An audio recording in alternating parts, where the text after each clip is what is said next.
So, welcome to Jumbo IS and welcome to our lecture series called Daily News in Shorts. In this lecture series, we cover a particular day's current affairs in a very short span of time within 20 minutes. Okay, now current affairs are very important for your UPSC examination or any other state civil services examination. Therefore, you need to cover current affairs on a daily basis. But you can't spend your entire day reading the newspaper because you will have very little time for other subjects like polity, and many other things related to UPSC. Okay, so you need time for those subjects as well. Therefore, to facilitate you guys, we have launched this lecture series in which we'll cover that day's current affairs within 20 minutes or around 20 minutes.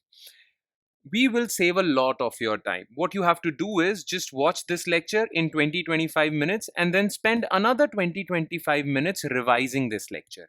And where can you revise this lecture from? Well, you can revise this lecture from our PDF file that will be shared on our Telegram channel.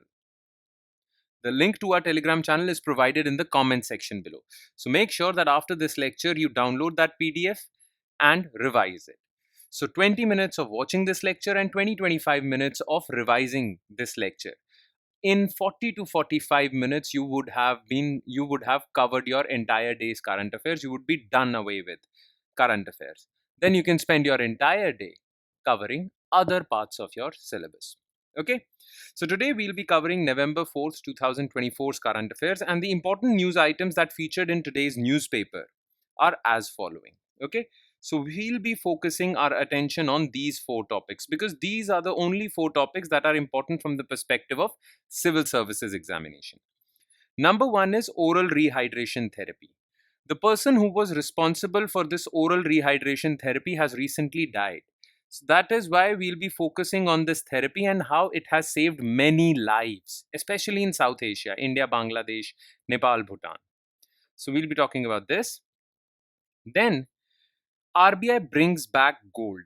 You know, many of the gold reserves that RBI possesses or RBI owns are stored away in Bank of England. Okay, and in many other areas also. Okay, so RBI does not have enough storage capacity to store all the gold it possesses, it owns. That is why it saves or stores that gold in overseas territories. But recently, in the past 2.5 years, RBI has decided to bring back its gold. Okay, so what is the significance of this move and why has RBI done it? We'll talk about this. Then we'll talk about Balfour Declaration. This declaration happened in 1917 and it laid the foundation of the state of Israel. Recently, Israel is fighting with Hamas in West Bank, but majorly in Gaza. It is also fighting Hezbollah in Lebanon. So Israel is quite in the news. Therefore, the foundations of Israel need to be discussed properly. That is why we are going to cover Balfour Declaration. And as you all know that in the past 2 to 3 years, sports related MCQs are asked in prelims examination, right? So we'll talk about a sports related event which is related to the sport of football, Ballandor. It is the highest award that a footballer can receive. So it is wrapped up in a controversy right now. So we'll talk about this and how these awards are given, who selects the players and whatnot. Okay, this is just to cover your sports related aspect of UPSC prelims. Okay, all right. So we'll begin our discussing these four topics. Let's start with this with topic number 1, oral rehydration therapy. Okay, so recently Richard Cash, a physician and global health scholar, died on October 22nd at the age of 83 in his home in Cambridge, and Cambridge, not UK, US. Okay, now Richard Cash along with David Nellin conducted the first clinical trials for oral rehydration therapy. Now, oral rehydration therapy is a very cheap therapy but has saved countless lives. Okay, what happens is that developing countries suffer from a lot of communicable diseases, and these communicable diseases impact children the most. Okay, so for example, there is a cholera outbreak in India or diarrhea outbreak in India or many other communicable diseases which leads to diarrhea and loss of water from the body of the patients. So oral rehydration therapy, a very cheap therapy, is used to rehydrate their bodies which actually saves their lives. Okay. Now, he conducted the first clinical trial of oral rehydration therapy in late 60s to prevent deaths due to cholera outbreak in Bangladesh. And he demonstrated that it works. Now, his discovery of oral rehydration therapy was monumental because it saved a lot of lives. Earlier, when someone was suffering from dehydration, well, injections were given to them, rehydrating them, right? They were given saline solutions and it used to get injected directly into their blood. That was an expensive therapy and a person had to be hospitalized for it. But through oral rehydration therapy, people suffering from dehydration could rehydrate themselves at the comfort of their homes. Okay. Now about ORT. ORS or ORT, oral rehydration solution, ORS, oral rehydration therapy. So you can use any of the words. It is a combination of water, glucose, and salts and is simple and cost-effective method of preventing dehydration. It is an alternative to intravenous rehydration therapy, rehydration through injections, for preventing and treating dehydration from diarrhea when intravenous therapy is not available. Okay. Now, oral rehydration therapy is calculated by WHO to have saved the lives of over 60 million people. So, WHO says that this therapy alone has saved 60 million lives. So, it was a monumental discovery. Plus, the best part of this discovery is that it is so affordable that almost everyone can afford it. Okay. The significance of this discovery was that in 1978, Lancet, which is a very famous medical journal, they said that the oral rehydration therapy, the most significant medical advance of 20th century, and 1987 UNICEF said no other single medical breakthrough of the 20th century has had the potential to prevent so many deaths in such a short time and at such a low cost. Okay, so it was the cheapest medical therapy that saves lives. Okay, the most important feature of this discovery was its simplicity. You just get a packet of ORS, use boiled water, sugar, salt mixture, and it could be cooked up in any kitchen and was virtually free. It was so cheap. Okay. According to one estimate, ORT saved more than 80 million lives, particularly children, since inception. So WHO says 60 million, but some estimates say that it was 80 million. So it was a big thing. Now, Richard Cash was responsible for the first clinical trial of ORT. But who popularized or who uh, propagated ORS therapy in India? Well, his name is Dr. Dilip Mahalanobis, and he died in 2022. Okay, so for India, propagation of ORT in India was responsibility of Dr. Mahalanobis, and he received the Pollen Prize in Pediatric Research for this in 2002, and Prince Mahidol Prize, which is given by Thai government in 2006. He was also elected as a foreign member of Royal Swedish Academy of Sciences in 1994. So he has a lot of accolades, and he died in 2022. So Richard Cash is famous globally. Mahalanobis is famous for India because he popularized ORS or ORT in India. All right? Okay. That's about it. Now let's shift our focus to topic number 2, which is RBI brings back gold. Now, what is in the news? So, RBI has brought back nearly 130 metric tons of gold owned by it. So, this gold that RBI has brought back was and is owned by it, but it was kept in safe custody of Bank of England in Bank of England. Okay. Now, remember, Bank of England is the central bank of England. What do we mean by central bank? Well, Bank of what RBI is to India, Bank of England is to England, UK basically. And this 130 metric tons of gold has been brought back to India in the last 2.5 years. Now, this is a significant change in RBI strategy of safekeeping of gold reserves. Earlier, RBI used to buy gold from international sources like World Bank, IMF, and used to keep it in Bank of England or any other safe overseas territory. But now RBI has shifted its strategy. Now RBI is ready to keep its gold within India. Okay, gold brought back from overseas has resulted in 60% increase in RBI's domestic gold holding. In fact, do you know about foreign exchange reserves, right? So RBI keeps India's foreign exchange reserves, which the short form of it is forex. Now, forex is composed of foreign currency like dollar, pound. It is composed of gold also. So, gold is also part of forex. The other two are SDR, special drawing rights, and reserve tranche position. We'll talk about them some other day. But gold possessed by RBI is part of RBI's forex reserve. Okay. Now, the share of gold in RBI's forex reserve has also increased. Earlier, it was 8 point something percent. Now, it's 9.32%. So, RBI is quickly bringing back its gold reserves kept abroad. And this has increased RBI's domestic gold holding. Now, why is RBI doing such a thing? Okay, what are the reasons behind this move by RBI? So, first of all, earlier RBI did not have enough vaults, enough capacity to store gold. That is why it used to keep it in safe custody in overseas territories. Okay, but now RBI in the last few years has increased its capacity. So now RBI has the capacity to hold its own gold. That is why RBI is bringing back its physical gold. Then, next is de dollarization. Most of the forex reserves that different countries possess are mostly kept in US dollars. Okay, so most of the foreign exchange reserves that countries have are kept in US dollars. But since the Russia Ukraine war and the USA putting sanctions on Russia, many countries have decided that they cannot completely rely on US dollar, because if they want to trade with Russia, they cannot use US dollar because USA has put sanctions on Russia.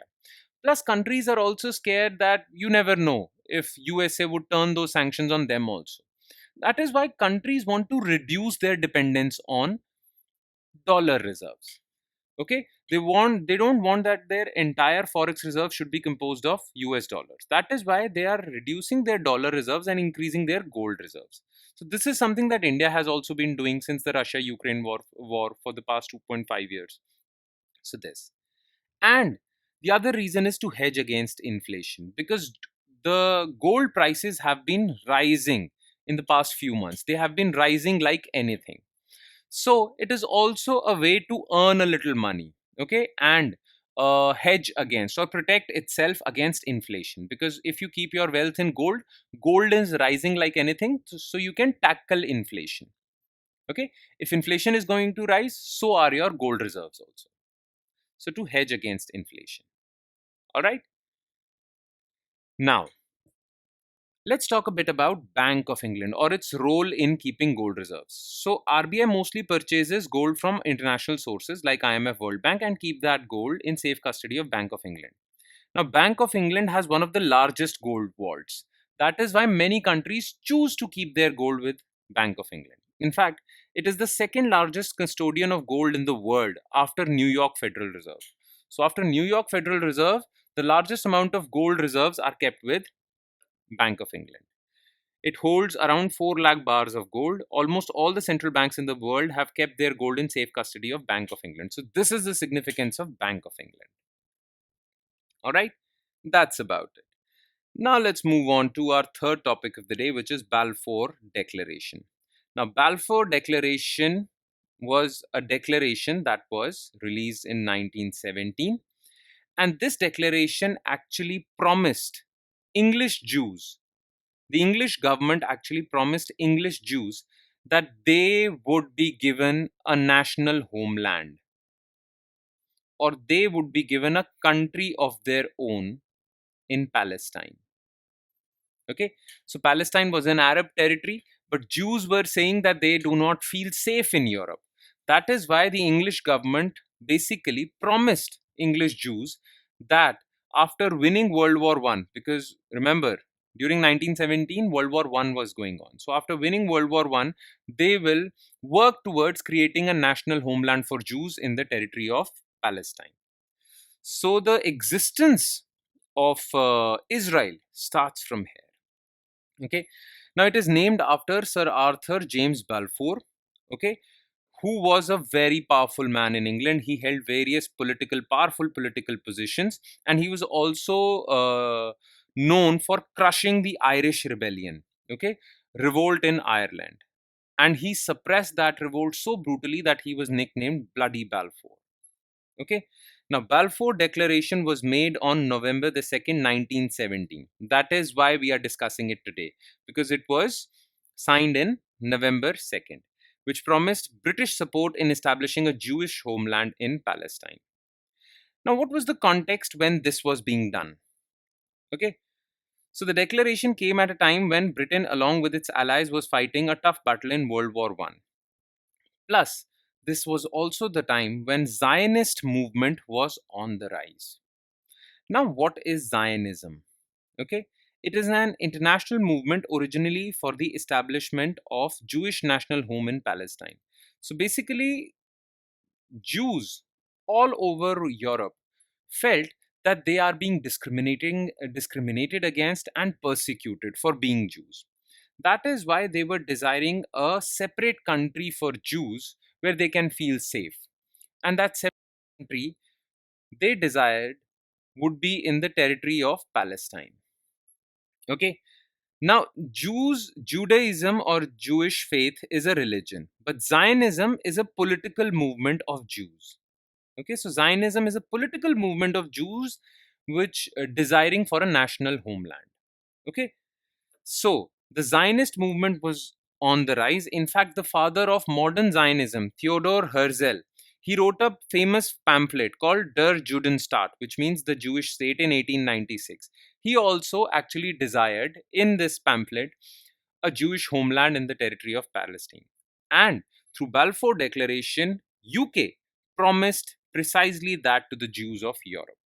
Okay, but many people all over the world and many Arabs, especially Palestinians, think that Balfour Declaration was unethical, illegal, and amoral. Okay, so why do people contest Balfour Declaration? First of all, British officials had no locus standi. The thing is that in those days, back in 1917, when this declaration was made, the territory of Palestine was under Ottoman rule. Okay, the British did not own Palestine or did not conquer Palestine. It was not under their control. Okay, so people say that Britishers were promising to British Jews a territory that they did not control yet. Okay, so how can they promise a territory which they do not have? Okay, so they have no position on this. Plus, while making this promise, they did not consult Palestinians at all. Okay, Britain had taken the consent of its allied partners, but no Palestinian leader was consulted. Plus, during World War One, to defeat Ottomans, okay, Britishers actually made some agreements with the Arab leaders, okay, because Arab territories were under Ottoman rule, and Britishers actually wanted to foment a revolution in Arab territories of Ottoman rule, okay, Ottoman Turkish rule. So they made some agreements with the Arab leaders, and the Britishers made some agreements with the Arab leaders. Okay, and they said that the Palestinian territory would be given to Arabs. But on the same side, on the flip side, basically, they were promising Jews that they would be given some territory from Palestine to Jews. So basically, there was a contradiction of sorts. All right. So this is why this declaration is so contentious. All right. And last, our sports related section, Ballandor Controversy. So basically, two people were nominated for getting Ballon d'Or: Spain's Rodri and Vinicius Junior of Brazil. So Vinicius Junior got the prize, but many sports athletes and many sports experts say that Rodri deserved that prize. Okay, so what is Ballon d'Or basically? So Ballon d'Or is the highest award that a footballer can receive. Ballon d'Or is the most important individual award a footballer can win. Ballon d'Or is French for golden ball.